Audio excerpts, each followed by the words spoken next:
Hello बच्चों, how are you all. Welcome on my YouTube channel the learning path. तो बच्चों, आज हम रीड करेंगे चार्ल्स डिकन का novel a tale of two cities. तो बच्चों, इसका चैप्टर जो 10 है, मैरिज, आज इसे हम सिंपल हिंदी में समझेंगे। Lucy set with her father in the garden on the eve of her wedding. तो लूसी अपने फादर के साथ अपनी शादी के एक दिन पहले गार्डन में बैठी हुई थी। You are happy dear father. प्यारे पिताजी, क्या आप खुश हैं? Yes my child. हाँ मेरे बच्चे। I am very happy in my love for Charles and his for me. तो मैं बहुत खुश हूँ अपने प्यार के लिए जो चार्ल्स के लिए है और चार्ल्स का प्यार जो मेरे लिए है। But if I thought my marriage would part us by even few streets, I should be more unhappy than I can tell you.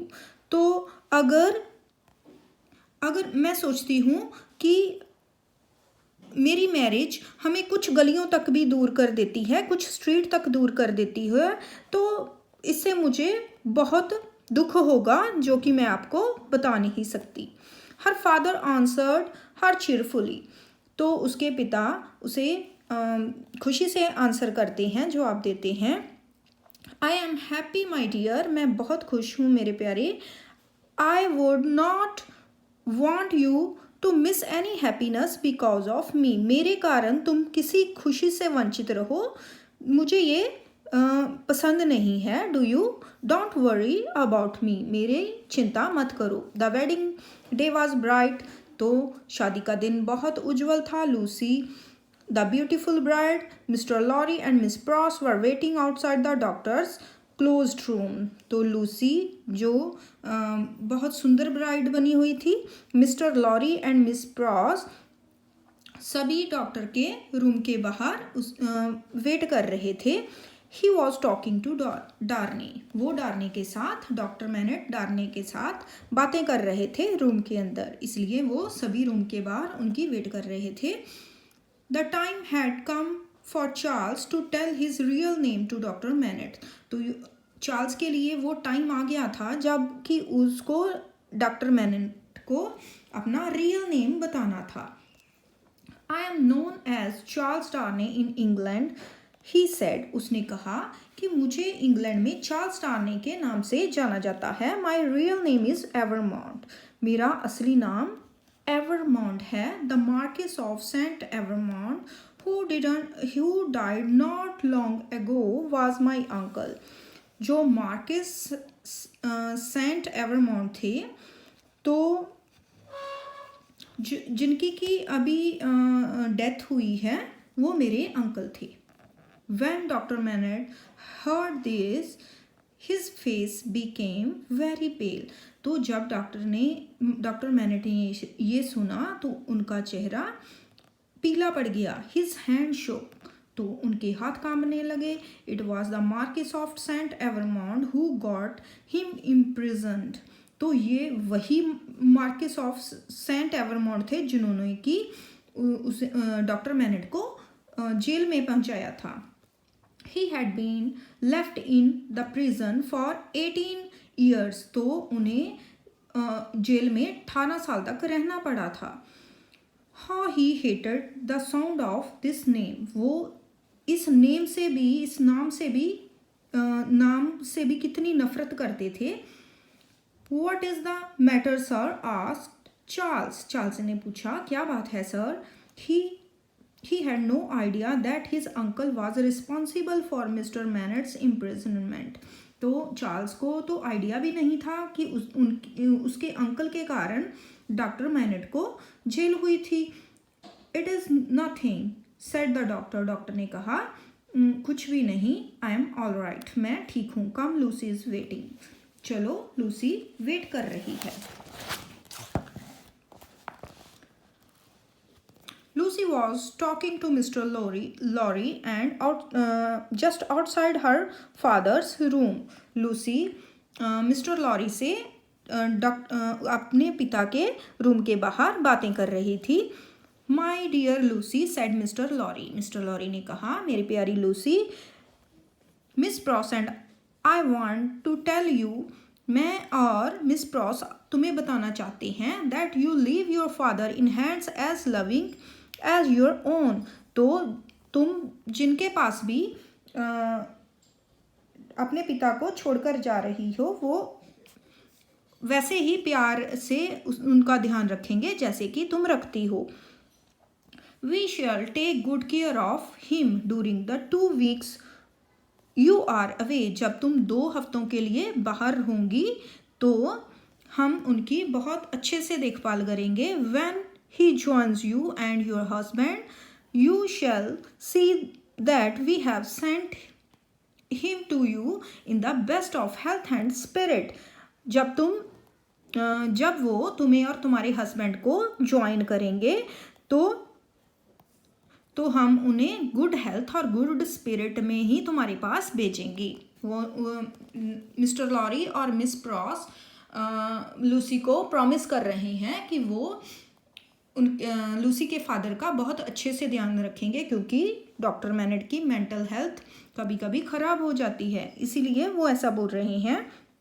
He can hear them coming, I can hear them coming. तो मैं उनके आने की आवाज़ सुन रहा हूँ। Let me give you my blessings my dear girl. तो मिस्टर लॉरी जो हैं वो कह रहे हैं कि मैं उनके आने की आवाज़ सुन रहा हूँ, मैं तुम्हें अपनी ब्लेसिंग्स दे दूँ my dear girl. The door of doctor's room opened and he came out with Darnay. तो डॉक्टर के रूम का दरवाज़ा खुलता है और वो डार्ने के साथ बाहर आते हैं। ही लुक वेरी पेल, वो बहुत पीले से दिखाई दे रहे हैं क्योंकि वो बहुत डर गए हैं, उनकी अभी मेंटल हेल्थ खराब हो रही है। But he was calm and gave his arm to his daughter. पर अभी वह शांत हैं और उन्होंने अपनी आर्म अपनी डॉटर को दी। They proceeded to the neighbouring church.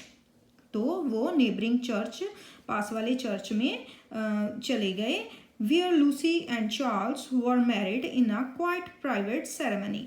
जहाँ की लूसी और चार्ल्स ने बहुत ही अपनी प्राइवेट सेरेमनी में एक सिंपल सी मैरिज की।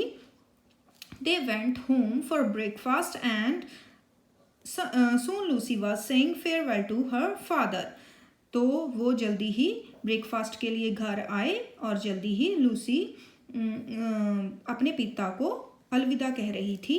दे were going away for a few weeks. तो वो कुछ हफ्तों के लिए बाहर जा रहे थे, कहीं दूर जा रहे थे। It was a hard parting. तो ये बहुत ही मुश्किल जुदाई वाला समय था। But her father said cheerfully, पर उसके पिता ने बहुत खुशी से कहा, take care of Charles, he is yours now. Charles का ध्यान रखना, अब वो तुम्हारा है। Mister Lorry and miss Pross went back to the house with doctor Manette. Mister Lorry और मिस प्रॉस डॉक्टर मैनेट के साथ घर वापस आ गए। Mister Lorry noticed a great change in doctor. तो मिस्टर लॉरी ने डॉक्टर में एक बहुत बड़ी चेंज देखी, बहुत बड़ा बदलाव देखा। He had the old scared lost look which reminded mister Lorry of the room in Paris. तो उनमें वो डरा सा और वो खोया सा डॉक्टर लग रहा था, जिसने कि मिस्टर लॉरी को पेरिस के रूम की याद दिलाई। जैसे कि पेरिस में डॉक्टर मैनेट की मेंटल हेल्थ ठीक नहीं थी, तो जैसे वो पेरिस में लग रहे थे अब मिस्टर लॉरी को वैसे ही वो लग रहे थे। I think he whisper to miss Pross. तो मिस्टर लॉरी ने मिस प्रॉस को धीरे से कहा, मुझे लगता है we had better not to say anything to him just now. हमें अभी उससे कुछ नहीं कहना ही अच्छा होगा। I have to go to Tellson's. तो मैं टेल्सन बैंक जा रहा हूँ क्योंकि मिस्टर लॉरी टेल्सन बैंक के एम्प्लॉय हैं। आई शैल कम बैक सून। मैं जल्दी ही वापस आ जाऊँगा। Then we shall take him for the ride in the country and dine there and all shall be well. तो हम बाहर घूमने जाएंगे गाँव की ओर और वहाँ खाना खाएंगे और सब ठीक हो जाएगा। Mister Lorry came back after 2 hours mister Lorry 2 घंटे बाद वापस आते हैं. He was going up the stairs to Dr. Mannett's room when he could hear hammering. जब वो स्टेयर से डॉक्टर मैनेट की रूम की ओर जा रहे थे तो उन्होंने हथौड़ी की आवाज़ सुनी. हैमरिंग की ठक ठक की हथौड़ी की आवाज़ सुनी. गुड हेवंस ही क्राइड, हे भगवान, व्हाट्स दैट, ये क्या हो गया, ये क्या है. Miss Pross came running toward him. Miss Pross भागती हुई उसकी ओर आई. Oh my cried miss Pross. Miss Pross चिल्लाते हुए आए. ऑल इज लॉस्ट, सब खत्म हो गया. ही डज नॉट नो मी, वो मुझे पहचान नहीं रहे. ही इज़ मेकिंग शूज़, वो शूज़ बना रहे हैं. तो बच्चों, डॉक्टर मैनेट की जब भी मेंटली कंडीशन ख़राब होती ही थी तो वो शूज़ बनाने लग जाते थे. उनको लगता था कि वो अभी भी प्रिजन में हैं, ठीक है, जेल में हैं. तो जेल में वो शूज़ बनाया करते थे. तो उन्हें अभी भी लग रहा है कि वो प्रिजन में हैं, तो वो शूज़ बनाने लगते थे. Mister Lorry try to calm down miss Pross. Mister Lorry ने मिस प्रॉस को शांत करने की कोशिश की. And then went into doctor's room. तो फिर वो डॉक्टर के रूम में गए. The bench had been turned towards the light. तो बेंच को लाइट की ओर मोड़ लिया गया था. The doctor's head was bent down. Doctor का सिर झुका हुआ था. And he was busy working on a pair of shoes. तो वो शूज़ की जोड़ी पर काम करने में बिजी थे. तो बच्चों, ये चार्ल्स और लूसी की मैरिज का सीन है. तो नेक्स्ट रीड करते हैं. Doctor Manette, my dear friend, said mister Lorry. तो मिस्टर लॉरी ने कहा, डॉक्टर मैनेट, मेरे प्यारे दोस्त. Doctor Manette looked up. Doctor Manette ने ऊपर देखा. And then bent over his work again. और फिर से काम करने लगे. His shirt was opened as it used to be. तो उनकी शर्ट खुली हुई थी जैसे कि अक्सर खुली हुआ करती थी. And the worn and faded look came back to his face. तो वो जो फेडेड लुक थी, जो उड़ा हुआ चेहरा, उड़े हुआ फेस, पेल सा फेस, वो फिर से वही उनके चेहरे पर वही लुक थी.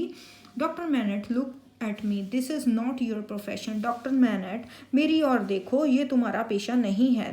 थिंक डॉक्टर डियर फ्रेंड, मेरे प्यारे फ्रेंड, ज़रा सोचो. The doctor looked up but would not speak. Doctor ने ऊपर देखा पर कुछ बोला नहीं. Mister Lorry and miss Pross decided that this must be kept a secret from Lucy and all who knew him. तो मिस्टर लॉरी और miss Pross ने डिसाइड किया कि वे जो भी जानते हैं, लूसी और जितने भी डॉक्टर को जानते हैं, उनसे ये सीक्रेट ही रखेंगे. दे wrote to Lucy that her father was busy with an urgent and difficult case. उन्होंने लूसी को लेटर लिखा कि उसके पिताजी एक अर्जेंट और मुश्किल केस में बिजी हैं. And they let it be known to others. तो उन्होंने ये दूसरों को बताने के लिए कहा है that doctor was not well. Doctor ठीक नहीं है. Needed a few days complete rest. और कुछ दिनों के लिए कंप्लीट रेस्ट करना चाहते हैं. Mister Lorry hope that the doctor would get better this time and decided to watch him day and night. तो मिस्टर लॉरी को ये आशा थी कि डॉक्टर मैनेट ठीक हो जाएंगे. एंड उसने डिसाइड किया कि वो दिन रात उसकी देखभाल करेंगे. He stayed away from Tellson's for the first time in his life. तो उन्होंने अपनी लाइफ में पहली बार टेल्सन बैंक से वो दूर रहे थे. And set by the window of the doctors room. और डॉक्टर के रूम की विंडो में बैठे रहते थे. For 9 days the doctor stayed in the room. 9 दिनों तक डॉक्टर रूम में रहा. He didn't know miss pros. उन्होंने मिस प्रॉस को नहीं पहचाना।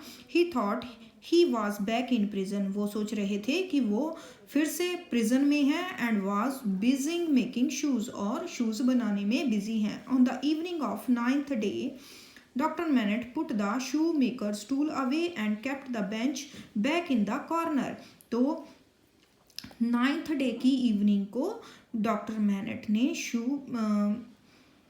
शू मेकिंग टूल्स को and kept the bench back in the corner, shoe making tool और बेंच को कॉर्नर में रख दिया।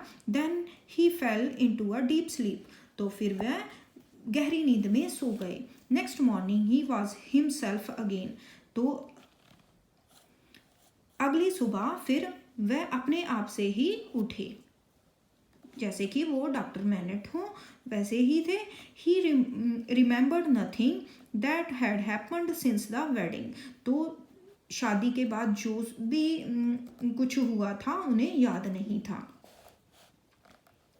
ही thought the wedding had taken place the previous day, उन्हें लग रहा था कि वेडिंग जो है पिछले ही दिन हुई थी। But was confused by the date, लेकिन वो डेट को लेकर कन्फ्यूज्ड हो रहे थे क्योंकि मिस्टर लॉरी को पता ही नहीं था कि वो 9 दिन तक उनकी मेंटल हालत ठीक नहीं थी और बीमार थे। तो उन्हें लग रहा था कि वो अभी प्रीवियस डे ही लूसी की मैरिज हुई है, तो जो डेट्स थी वो उसके साथ कंफ्यूज हो रहे थे डेट्स को देखकर। Mister Lorry gently explain to him what had happened, तो मिस्टर लॉरी ने जेंटली उसे एक्सप्लेन किया कि क्या हुआ है। And doctor Manette thanked him for taking care of him, doctor Manette ने उनकी देखभाल करने के लिए उनका शुक्रिया किया। Do you know what caused this trouble, asked mister Lorry, तो मिस्टर लॉरी ने उनसे पूछा कि आपकी इस हालत का क्या आप कारण जानते हैं। Yes doctor MANET said doctor MANET, doctor Manette ने कहा हाँ। Something brought back old times and troubles, तो कुछ था जो मुझे पिछले टाइम और इस मुसीबत में ले गया। I can't tell you what it was, मैं तुम्हें बता नहीं सकता कि वो क्या था। Maybe some day I will tell you, शायद मैं किसी दिन तुम्हें बता पाऊँगा। नॉट नाउ, अभी नहीं। आई वॉज वेरी अनहैप्पी, मैं अभी बहुत परेशान हूँ, दुखी हूँ। नेक्स्ट पेज पर चलते हैं। तो ये जो पिक्चर है ये आई थिंक डॉक्टर मैनेट जो है वो शू मेकिंग के काम में बिजी हैं और मिस्टर लॉरी साथ में बैठे हैं। Let us forget about it said mister Lorry, चलो इसे भूल जाते हैं। Lucy does not know about it, Lucy इसके बारे में नहीं जानती। I think it is a good idea to get rid of the bench and the tools for Lucy's sake, तो लूसी के लिए मुझे लगता है ये अच्छा आइडिया होगा। मुझे लगता है कि ये अच्छा आइडिया होगा कि आप इस बेंच और टूल से छुटकारा पा लें लूसी के लिए प्लीज़। तो they helped me a lot once said doctor Manette, तो डॉक्टर मैनेट टूल्स और बेंच के लिए कह रहा है कि उन्होंने मेरी बहुत हेल्प की थी। They gave me something to do when I was in prison, तो जब मैं प्रिजन में था, जेल में था, तो इन टूल्स और बेंच ने मेरी बहुत मदद की थी कुछ करने के लिए। I hate to let them go, तो मुझे पसंद नहीं है कि ये मुझसे दूर चले जाएं। बट यू आर राइट, पर तुम ठीक कह रहे हो। Remove them after I go to join Lucy, जब मैं लूसी के पास जाऊँ तो उन्हें रिमूव कर देना। एंड हर हस्बैंड, लूसी और उसके हस्बैंड के पास जाऊँ इन the country for a holiday, छुट्टियों के लिए। कंट्री मीन्स गांव की साइड जाऊँ, तो तुम इसे रिमूव कर देना। I don't wish to be there when those are removed, मैं नहीं चाहता कि जब उन्हें हटाया जाए तो मैं वहाँ पर हूँ। At the end of a week, Dr. Manette went to join Lucy. 2 हफ्ते के अंत में डॉक्टर मैनेट लूसी के पास चले गए. Mister Lorry and miss Pross chopped the shoemaker's bench into small pieces. तो मिस्टर लॉरी और मिस प्रॉस ने उस शू मेकर बेंच को छोटे छोटे टुकड़ों में काट दिया. Then they burned it all. तब उन्होंने इसको पूरा जला दिया. तो बच्चों ये था आपका चैप्टर मैरिज. तो बच्चों अगर आपको मेरा कंटेंट अच्छा लग रहा है, चैप्टर समझ आ रहे हैं, तो प्लीज़ वीडियोस को लाइक करें, चैनल को सब्सक्राइब करें, अपने फ्रेंड्स के साथ शेयर करें. Thanks for watching.